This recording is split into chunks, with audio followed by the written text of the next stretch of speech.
জঙ্গলের রাজা হলো শের, এবং সেই জঙ্গলে যদি দুইটা শের থাকে তাহলে সেই জঙ্গলের রাজত্ব কে করবে। এবং সিনেমা জগতে সেটাই হতে চলেছে। কিং খান এবং রেবেল স্টার প্রভাস কে করবে রাজত্ব এইবার সিনেমা জগতে। কেননা ডাঙ্কি এবং সালারের মাঝে অনেক একটা তুলফার সৃষ্টি হয়েছে। এইবার সিনেমা জগতে রাজত্ব করবে ডাঙ্কি এবং সালার। কে মারবে ছক্কা আর কে মারবে হ্যাটট্রিক। কিন্তু রেবেল স্টার প্রভাস এইবার টক্কর দিতে চলেছে কিং খান শাহরুখ খানের সাথে টক্কর দিতে চলেছে, যে নাকি 2023 বছর সব থেকে দুইটা মুভি দিয়েছে, যেই দুইটা মুভি সুপারহিট ব্লকবাস্টার হয়েছে। কিন্তু সেই তো করবে রাজত্ব সিনেমা জগতে। সিনেমা হবে সুপার ডুপার হিট, এবং বলতে বলতে হয়তো এবার রেবেল স্টার প্রবাসে বাজিটা মেরে নিল। কেননা যেমন 2023 বছর সব থেকে সুপারহিট মুভি দিয়েছে এসআরকে শাহরুখ খান, 2023 বছর শেষের দিকের সব থেকে ইনকাম বেশি এবং সুপারহিট মুভি দিতে চলেছে রেবেল স্টার প্রবাস। সেই সালার মুভি বক্স অফিসে হয়তো তুলকালাম লাগিয়ে দিবে। কথা তো একটাই, এবার কেজিএফ এবং বাহুবলীকেও পাশে ফালিয়ে দিল সালার মুভি।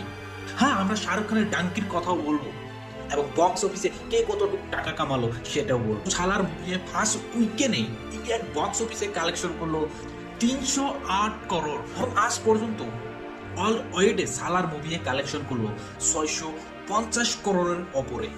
ডাঙ্কি শাহরুখ ভাইয়ের মুভি প্রথম উইকেন্ডে এই মুভিটাই বক্স অফিস কালেকশন করলো 149 করোড়। হ্যাঁ, 149 করোড় রিলিজ হওয়ার আজ পর্যন্ত এই মুভিটাই অল ওয়েডে কালেকশন করলো 400 করোড়ের ওপরে।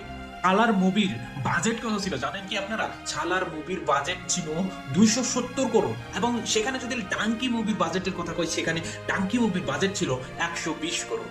ছালার মুভির কিন্তু আপনার বাজেট হইতেছে 270 করোড়। তো সেই হিসাবে যদি আমরা কথা কই, তো ডাঙ্কি মুভি কিন্তু 400 করোড় কামাই এসেছে, অনেক ওই হিসাবে কিন্তু ঠিকঠাক কামিয়ে। ছালার পার্ট 2 হয়তো একদম গাদার মাছিয়ে দিবে।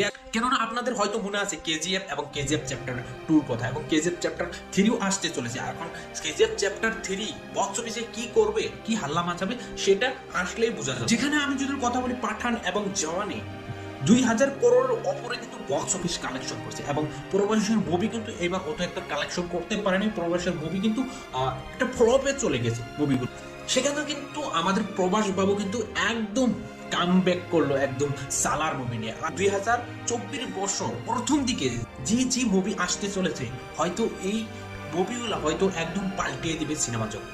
কেননা ক্যাপ্টেন মিলার আসতে চলেছে, ফাইটার আসতে চলেছে, এবং এই মুভিগুলো আসলে হয়তো বুঝতে পারবো। তো ধনুষের মুভি আসতে চলেছে ক্যাপ্টেন মিলার, জানুয়ারিতে আসতে চলেছে 12 তারিখে নাকি। আর সেই মুভিটা আমি ট্রেলার দেখে যেরকম ভাবছি, তাহলে সেই মুভিটা কিরকম হবে আমি সেটাই ভাবতে চলেছি। আজকের ভিডিওটা কেমন লাগলো কমেন্টে নিশ্চয়ই জানাবেন। যদি ভালো লেগে থাকে লাইক কমেন্ট শেয়ার জরুর করবেন, এবং আপনার ভাইকে সাপোর্ট করার জন্য চ্যানেলটি সাবস্ক্রাইব করে নেবেন, এবং ফেসবুকে দেখে থাকলে ফলো জরুর করে নেবেন, কারণ আপনার ভাই এরকম ইনফরমেটিভ ভিডিও নিয়ে আসতেই থাকে। তো আজকের মতো চলছে, সুখে থাকুন, ভালো থাকুন, সবাইকে নিয়ে ভালো থাকুন। বাই বাই, খুদা হাফেজ।